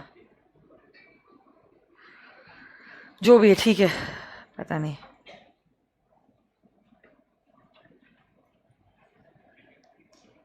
इधर से देख लो, ये जो है दिस अ कॉमन सील, ये जो सिल्वर में आपको दिख रहा है ना, मैं स्टैम्प की बात नहीं कर रही हूं। स्टैम्प हैज इंक, स्टैम्प पता होगा ना आपको, ये स्टैम्प नहीं है, ये क्या है? Seal, common seal. It is inkless, it does not have ink. अगर आप देखते हो इस सेक्शन में ना, you will insert the paper and then you will press this down, तो ऐसे वो इंप्रेशन आता है। बचपन में हम वो 5 रुपए के कॉइन को ऐसे रखते थे और ऐसे करते थे, किया आपने कभी? बचपन ऐसे पेंसिल से आप ऐसे करते थे तो इंप्रेशन बनता था। वैसे वहां पे तो पेंसिल यूज की थी, बट वो इंप्रेशन कैसे बनता था? वैसे आप समझो, यहां पे तो हम पेन नहीं यूज कर रहे हैं, पेंसिल यूज नहीं कर रहे, इंक भी यूज नहीं कर रहे, it is inkless. You just insert the paper, you press this down, तो ऐसा इंप्रेशन आ जाता है। That's a common seal. What is it? This common seal is the official signature of the company. What is it? जिधर जिधर ये common seal लगाया जाएगा, आप समझ जाना उधर उधर कंपनी ने अपना कंसेंट दिया है वो कॉन्ट्रैक्ट के लिए। मतलब जैसे आप और मैं कॉन्ट्रैक्ट एंटर करने के लिए साइन करते हैं, वैसे कंपनी तो साइन नहीं कर, कंपनी के हाथ पैर है क्या? साइन कर पाएगी क्या? तो हम क्या फिक्स करेंगे? बोले 2013 में जब ये एक्ट आया था तब कॉमन सील मैंडेटरी था। मैंडेटरी मतलब क्या? बट आप बताओ मुझे, common seal is the official signature, agreed, but क्या कंपनी खुद, देखो देखो वो आ रहा है, रिलायंस ने कॉमन सील अटैच किया, ऐसा होता है क्या? रिलायंस के बिहाफ पे कोई डायरेक्टर ही सील को अफिक्स करेगा इवेंचुअली, क्योंकि रिलायंस आर्टिफिशियल पर्सन है। तो लॉ मेकर को भी लगा कॉमन सील को मैंडेटरी करके कोई मतलब नहीं बन रहा है, क्योंकि कोई नेचुरल पर्सन को ही कॉमन सील अटैच करना है। तो 2015 में उन्होंने अमेंडमेंट लाया, अमेंडमेंट मतलब चेंज इन द एक्ट, और कह दिया आज के बाद, मतलब 2015 के, common seal mandatory, it is optional. अगर आपके पास कॉमन सील है, क्या बात है, अगर कॉमन सील नहीं है तो भी क्या ही बात है। 2 डायरेक्टर्स, कितने? कंपनी के बिहाफ पे उस डॉक्यूमेंट पे साइन कर देंगे, और जब 2 डायरेक्टर्स कंपनी के बिहाफ पे साइन कर देंगे, माना जाएगा कंपनी ने ही साइन किया है। आई क्या बात समझ में? तो बताओ आज के जमाने में कॉमन सील मैंडेटरी है या ऑप्शनल है? है तो फिर अच्छी बात है, नहीं है तो कितने लोग साइन कर लेंगे? 2 डायरेक्टर्स कंपनी के बिहाफ पे साइन कर लेंगे। तो देखो 3 फीचर्स अपने हुए, कौन से बताओ तो? दूसरा है परपेचुअल से। 4th point is very important, is limited liability. अच्छा, लायबिलिटी किसकी लिमिटेड होती है? कंपनी की या मेंबर्स की? कितने लोगों को लगता है मेंबर्स की लायबिलिटी लिमिटेड होती है, और कितने लोगों को लगता है कंपनी की लायबिलिटी लिमिटेड होती है, और बाकी लोग बीच के? हाँ ठीक है, जितने लोगों ने सही जवाब दिया है, जितने लोगों ने जवाब दिया है उनका जवाब सही है। It is the liability of the members that is limited. ठीक है, जब आप मेंबर बनते हो, मेंबर मतलब जब आप ओनर बनते हो, आपकी क्या टाइप की कंपनी है उसके हिसाब से आपकी लायबिलिटी डिफाइन होती है। कंपनी के ना लायबिलिटी के हिसाब से 3 टाइप्स होते हैं। ये ब्रेक के बाद होने वाला है, इसलिए इसके ऊपर मैं ज्यादा चर्चा नहीं करने वाली हूं। ज्यादा चर्चा कब करूंगी? ब्रेक के, यहां पे सिर्फ इंट्रो दे रही हूं मैं, जितना जरूरी है फीचर के लिए। 3 टाइप की कंपनी होती है on the basis of liability, limited by shares, limited by guarantee and unlimited. और डिपेंडिंग अपॉन आपकी कंपनी का टाइप क्या है, जैसे कि SPC private limited is a company limited by shares. हमारी जो कंपनी है, it's a company limited by, तो सर और मैं अगर शेयर होल्डर है, हमारी liability is limited up to the extent of unpaid share capital. अगर 10 रुपीज का एक शेयर है तो 10 रुपीज हमको देने पड़ेंगे। आज अगर कंपनी ने सिर्फ 6 रुपए बुलाया है ना, आगे जाके कभी भी कंपनी वो बाकी के 4 रुपए बुला सकती है। बट अब वो 6 और 4 रुपए हमने दे दिए ना, उस शेयर पे हमारी लायबिलिटी खत्म हो जाएगी। It's extinguished. एक्सटिंग्विश मतलब इट्स ओवर, इट्स फिनिश्ड। उससे 1 रुपया ज्यादा भी कंपनी हमसे डिमांड नहीं कर सकती। तो मतलब हमारी लायबिलिटी तो लिमिटेड हो गई ना। लिमिटेड है अनलिमिटेड है? वही पार्टनरशिप में नहीं होता है। पार्टनरशिप में पैसे डालते जाओ डालते जाओ डालते जाओ, जब तक सारे क्रेडिटर्स के ड्यूज रीपे नहीं होते हैं। कितना भी पैसा डालना पड़ सकता है। बट यहां पे मुझे पता है, मैंने 10 रुपए डाल दिए ना, उसके बाद 1 रुपया ज्यादा कंपनी मुझसे डिमांड नहीं कर सकती है. सो ये एक बहुत एडेड एडवांटेज होता है कंपनी फॉर्म ऑफ ऑर्गेनाइजेशन का कि मेंबर्स की लाइबिलिटी कैसी होती है, लिमिटेड या अनलिमिटेड. और last, company is a separate legal person. Separate legal person मतलब कंपनी अलग, मेंबर्स अलग, कंपनी अलग, डायरेक्टर्स अलग. कंपनी का अपना अलग स्टेटस होता है, अलग अपने मेंबर्स और डायरेक्टर्स से. और क्योंकि वो अलग होता है, कंपनी खुद अपने नाम पे एसेट्स खरीद सकती है, लाइबिलिटीज इनकर कर सकती है, स्यू किया जा सकता है, can be sued, everything in its own individual name. इसमें वो सैलमन का भी केस हुआ था. वो 12th में आपका हुआ है क्या सैलमन का केस, कि नहीं हुआ है 12th में? 12th में आपको कोई भी केस लॉस थे? सिर्फ ऐसे फीचर वीचर थे, बस उतना ही था, ज्यादा कुछ नहीं था. ये कर लो फिर ब्रेक ले लो, बस लास्ट 2 मिनट. ये बंदा है सैलमन, और ये सैलमन क्या कर रहे थे? He was into the business of manufacturing boots, जूते चप्पल, बूट, शूज, और सोल प्रोप्राइटर की तरह बिजनेस कर रहे थे. कैसे कर रहे थे? बट ना उनको फिर कुछ पैसों की जरूरत पड़ी. सोल प्रोप्राइटर तो घर पे जितना पैसा होता है उतना ही डाल सकते हैं. उनको जब पैसों की जरूरत पड़ी तो उन्होंने सोचा why not to incorporate a public company. कौन सी? अब इतना आपको पता होगा, पब्लिक कंपनी में मिनिमम मेंबर्स कितने लगते हैं? इतना पता है आप लोगों को? प्राइवेट में कितने लगते हैं? 2. पब्लिक में 7 मेंबर्स लगते हैं. और डायरेक्टर्स यहां पे मिनिमम कितने लगते हैं प्राइवेट कंपनी में? 2 लोग, 2 डायरेक्टर मतलब मैनेजर. और पब्लिक कंपनी में 3 लगते हैं, 3. ये नहीं पता आप लोगों को? होना चाहिए ना पता, आपको नहीं लगता? ये तो बेसिक चीज है, मतलब लॉ में तो अभी आया है, बट अदरवाइज तो आपको पता होना चाहिए. विशेष कौन है? तू उसको कॉल कर रहा है?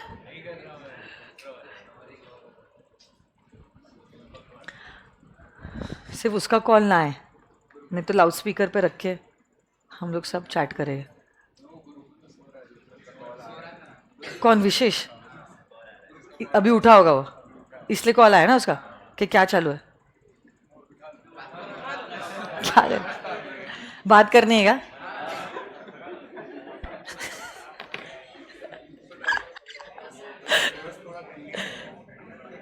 दिल्ली से गए? गाली वाली दे देगा वो. चलो ठीक है, आ जाइए. Very good. Akbar, Tanishq, Prerna, Swaranjali, very good. Tanisha, क्या बात है. तो सुनो मेरी बात, इससे सोचा एक पब्लिक कंपनी इनकॉर्पोरेट करते. पब्लिक के लिए 7 मेंबर लगते. कितने? और डायरेक्टर कितने? इसके बाद भूलोगे? हाँ, वेरी गुड.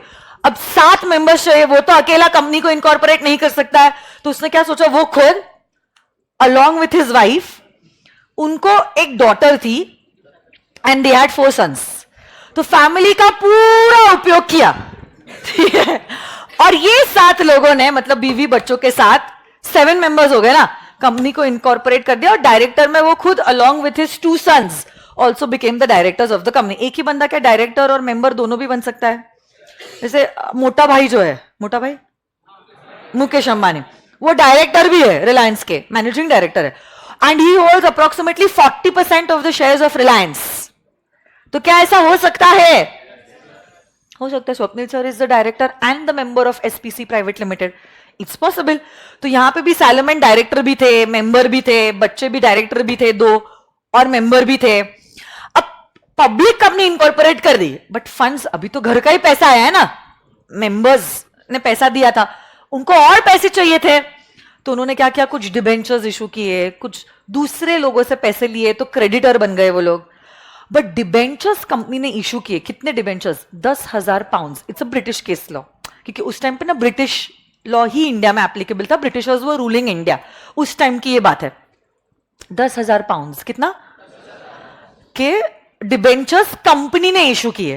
आपको पता डिबेंचर्स कैसे वर्क करते हैं? तो अगर किसी कंपनी ने डिबेंचर्स इशू किए और मैंने डिबेंचर्स खरीदे, मैं कंपनी की कौन बन गई? क्रेडिटर. मतलब कंपनी को अब मुझे ये पैसा रिटर्न करना पड़ेगा, दैट टू विद इंटरेस्ट। मैंने कंपनी को पैसा लेंड किया है, ऐसा डिबेंचर का मतलब होता है, राइट? तो कंपनी ने 10,000 पाउंड के डिबेंचर्स इशू किए, बट आपको पता है ये सारे डिबेंचर्स किसने खरीदे? सैलोमन ने। मतलब इन शॉर्ट सैलोमन ने कंपनी को पैसा दिया, लेंड किया in the form of debenture, और सैलोमन बन गया कंपनी का क्रेडिटर। कौन बन गया? सैलोमन बन गया कंपनी का क्रेडिटर, ठीक है। And he was a secured creditor because these debentures were secured. नहीं समझा क्या गुड़िया? क्या नहीं समझा? क्रेडिटर का कॉन्सेप्ट क्या? देखो, सपोज आपको पैसों की जरूरत है, हाँ तो मैं आपको वही बोलूं, सपोज आपको पैसों की जरूरत है तो आप मेरे पास आए कि मैम, ओ मैम मुझे प्लीज पैसे दे दो, तो फिर मैंने आपको पैसे दिए और आप कहते हो कि मैम हम 6 महीना पैसों को यूज करेंगे और विद 10% इंटरेस्ट आपको लौटा देंगे। तो आपके और मेरे बीच में बताओ डेटर क्रेडिटर का रिश्ता हुआ या नहीं? कौन डेटर है और कौन क्रेडिटर है? अकाउंट्स का प्रॉब्लम है, लॉ का नहीं है। आपका ध्यान कहीं और है क्या? चाय लाओ आपके लिए। कौन डेटर है कौन क्रेडिटर है? मैंने आपको पैसा लेंड किया। अच्छा, इसके अलावा बाकी लोगों को डेटर क्रेडिटर पता है या नहीं पता है? आपका नाम क्या है? माही। मैंने अगर माही को पैसे लेंड किए हैं, I am the lender and Mahi is the borrower. अरे मैं लेंडर हूं और माही कौन है? तो बिटवीन माही एंड मी कौन डेटर है? माही। और कौन क्रेडिटर है? ये समझ में आया आपको? तो वैसे आप समझ लो अभी तो हम लोग दोनों नेचुरल पर्संस हैं, बट आप समझ लो यही कॉन्टेक्स्ट, इसी को आप अप्लाई करो कंपनी और सैलोमन के लिए। आप कंपनी हो माही, आप कौन हो? कंपनी हो। कंपनी को पैसों की जरूरत है, अरे माही को पैसों की जरूरत है या नहीं? वैसे अभी आप माही मत सोचो, कंपनी को पैसों की जरूरत है। तो कंपनी किसके पास आई? मेरे पास आई। मैंने कहा ठीक है मैं पैसे देने के लिए रेडी हूं। तो मैंने कंपनी को पैसा दिया है, मैंने माही को पैसे दिए हैं। कितने पैसे दिए हैं? 10,000 पाउंड। और उसके बदले में माही ने मेरे को एक सर्टिफिकेट दिया है। तो समझ लो जैसे कि, एक ही मिनट, हाँ एक पेज दे दो मुझे, इसमें से फाड़ देती से, हे भगवान, डिबेंचर सर्टी, कोई बात नहीं, आप पूछो, आपको जितनी बार पूछना है डाउट आप पूछो, कोई दिक्कत नहीं है, मेरे को गुस्सा नहीं आता है। तो अब ये आप मुझे देना। सुनो मेरी बात, मैंने माही को पैसे दिए, ठीक है, महसूस कर रही है आप लोगों ने? उसके बदले माही ने मुझे क्या दिया? माही ने मुझे दिया ये डिबेंचर सर्टिफिकेट। इस पे लिखा है कि 6 महीने के बाद ये डिबेंचर सर्टिफिकेट देकर माही मुझे मेरे 10,000 पाउंड देगी, वो भी विद इंटरेस्ट। 6 महीने का जो भी इंटरेस्ट बनता है उतना। अब बताओ मुझे वापस से, माही की कंपनी और मेरे बीच में कौन डेटर है?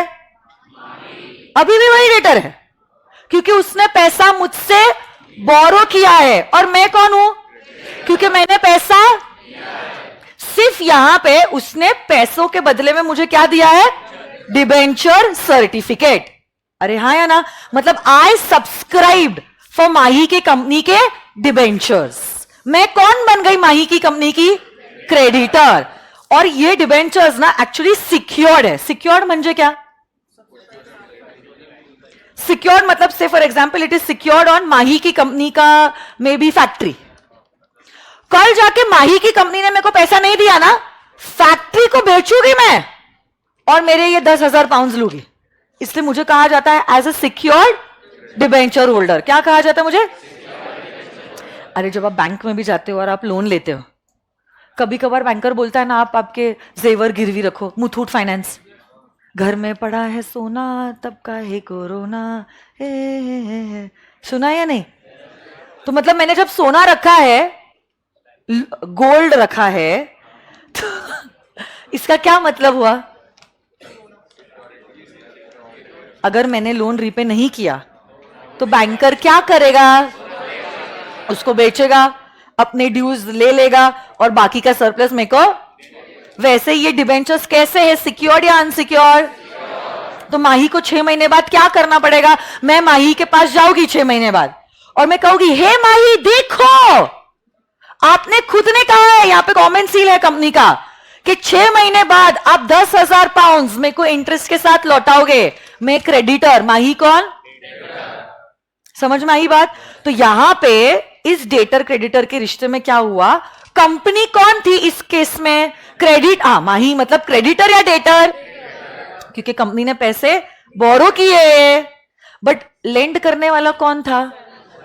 मतलब मैं नहीं, अब मैं नहीं हूं। अभी इस कॉन्टेक्स्ट में हम देख रहे हैं ना, सैलोमन ने खुद ने क्या किया है? कंपनी को पैसा दिया।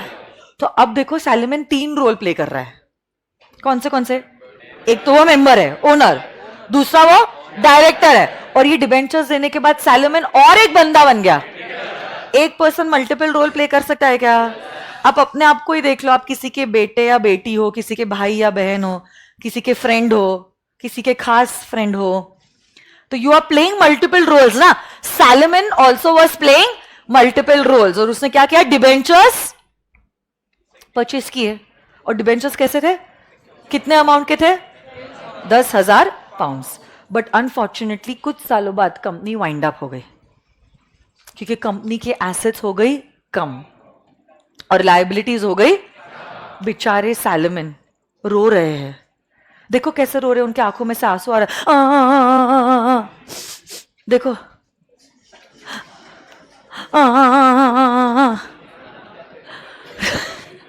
रो रहे हैं सैलोमन कि जो कंपनी को मैंने इनकॉर्पोरेट किया था, मेरी आंखों के सामने ही चूर चूर हो गई। कंपनी बंद करनी पड़ रही है मुझे, सारे सपने टूट गए उनके। और जब कंपनी बंद होती है, बताओ क्या एसेट्स को बेच के लायबिलिटीज को दिया जाता है? तो तब कंपनी की पोजीशन कुछ ऐसी थी, 6050 पाउंड्स के एसेट्स और लायबिलिटीज अगर देखोगे 10,000 और ये 8,000, 18,000। क्या एसेट्स कम है और क्या लायबिलिटीज ज्यादा है? तो अब सवाल आया कोर्ट के सामने कि ये जो पैसा है ये किसको दिया जाएगा? सैलोमन ने बोला ये पैसा मुझे जाएगा। जैसे ही सैलोमन को पैसा दिया जा रहा था, बाकी के क्रेडिटर्स, सैलोमन है जिसको पैसा दिया जा रहा था, बाकी के क्रेडिटर्स बोलने लगा, नो नो सैलोमन, आप गलत कर रहे हो। अपनी बीवी बच्चों के साथ कंपनी इनकॉर्पोरेट कर लिया, पैसा डाल दिया, हमसे भी पैसा ले लिया, और जब कंपनी वाइंड अप करने की बात आ रही है, जितना पैसा है 6050 उतने ही एसेट्स है ना, सारा पैसा अपने पास ले रहे हो। ऐसा कौन कह रहा है? बाकी के क्रेडिटर्स। सैलोमन कह रहे हैं इस पे हक मेरा है, मैं ही ये पैसे लूंगा। और ऐसे करके सैलोमन चले गए कोर्ट ऑफ लॉ में, कहा ये क्रेडिटर्स गलत बोल रहे हैं, पैसा जज साहब मुझे ही मिलना चाहिए। कंपनी अगर ये दूसरे क्रेडिटर्स को पैसा दे रही है, कंपनी मेरे साथ गलत कर रही है। ऐसा कौन किसको कह रहा है? सैलोमन कोर्ट में जाके बोल रहा है कि ये पैसा उन क्रेडिटर्स को नहीं मिलना चाहिए, मुझे मिलना चाहिए। अब सपोज आप जज हो, अब जज, एक साइड पे सैलोमन है, दूसरे साइड पे कंपनी है। कंपनी क्रेडिटर्स को पैसा दे रही है सैलोमन के अलावा, और यहां पे सैलोमन कह रहे हैं कि उनको पैसा नहीं जाना चाहिए, मुझे पैसा जाना चाहिए। बताओ एज अ जज, जितना मैंने सिखाया है आपको, अगर आप अप्लाई करते हो, किसके फेवर में आप डिसीजन लोगे और क्यों? कितने लोगों को लगता है सैलोमन को पैसा जाना चाहिए? Oh, virtual kids, what about you all? क्यों जाना चाहिए फिर बताओ? क्योंकि देखो, जब अनसिक्योर्ड और सिक्योर्ड क्रेडिटर्स की बात आती है, सबसे पहला पैसा किसको जाएगा? इत्तेफाक की बात ऐसे हुई कि वो सिक्योर्ड क्रेडिटर खुद सैलोमन थे, बट सैलोमन ने भी तो खुद ने नुकसान भुगता है। उसके 10,000 के डिवेंचर्स थे, पूरा पैसा मिला क्या? कितना मिला? 6050 plus as a member share holder पूरा इन्वेस्टेड कैपिटल डूब गया। कैपिटल का तो 0 पैसा मिला है ना उसको, क्योंकि सिक्योर्ड क्रेडिटर को पैसा नहीं मिला। सिक्योर्ड क्रेडिटर्स के बाद अनसिक्योर्ड क्रेडिटर को पैसा जाता है, फिर प्रेफरेंस शेयर होल्डर को जाता है, फिर इक्विटी शेयर होल्डर को जाता है। तो वो तो पैसा उनका भी, बीवी का भी, बच्चों का भी, वो तो डूब ही गया है। उनका तो एज अ क्रेडिटर भी पूरा पैसा नहीं आया है। तो उन्होंने जो डिमांड किया है वो डिमांड करना गलत नहीं है। और कोर्ट ने भी सैलोमन के फेवर में ही डिसीजन लिया और कहा कंपनी अलग है, सैलोमन अलग. A company is different from the person who incorporated the company. And the money should be given to the secured creditor, irrespective of the fact कि वो secured creditor director भी है और member भी है.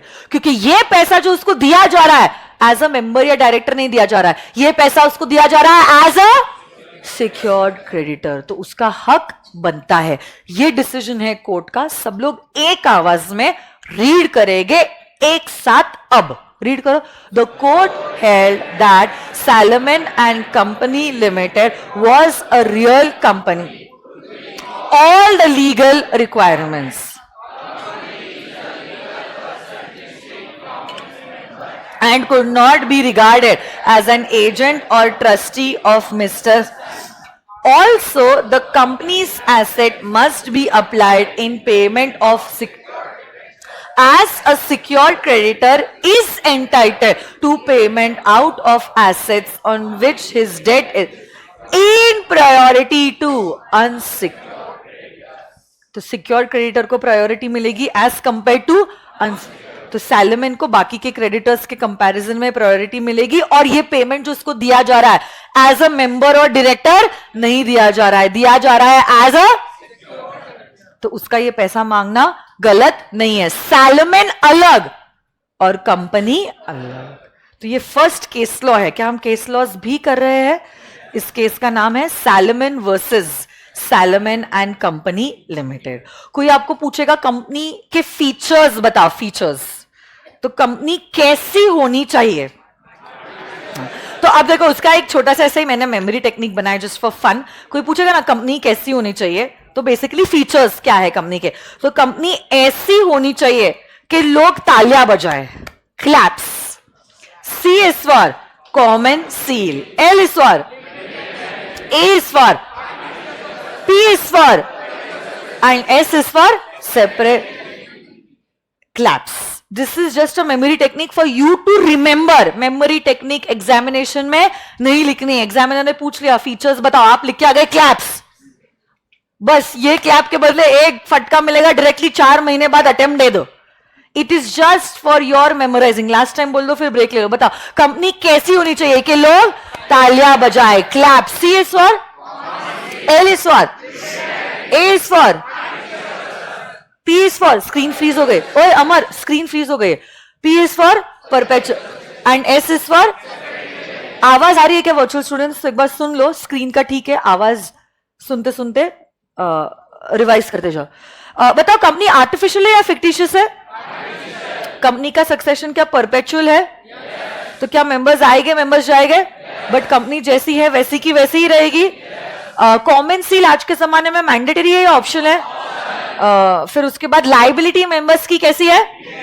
और क्या company has a separate person, separate from its members and separate from its. क्या वो अपने नाम पे एसेट्स खरीद सकती है, अपने नाम पे लाइबिलिटीज इनकर कर सकती है, किसी को अपने नाम पे स्यू कर सकती है, and can it be sued in its own name. So these are the features of a company. ये आपने लिखा है क्या? ठीक है, जिन्होंने नहीं लिखा है आप लिख लो. अभी बज गए हैं 12:14. 12:30 बजे मिले हम लोग. 15 मिनट का ब्रेक ले गए. शार्प 12:30 वी विल मीट और 1:30 तक हमारा क्लास चलेगा. 1:30 को you can have your lunch break. ठीक है, 2 घंटे आप लोग बैठे. क्या बात है, एक बार जोरदार ताली अपने लिए विदाउट अ ब्रेक. क्या बात है. 10:15 को exactly started the class. It is 12:15 right now.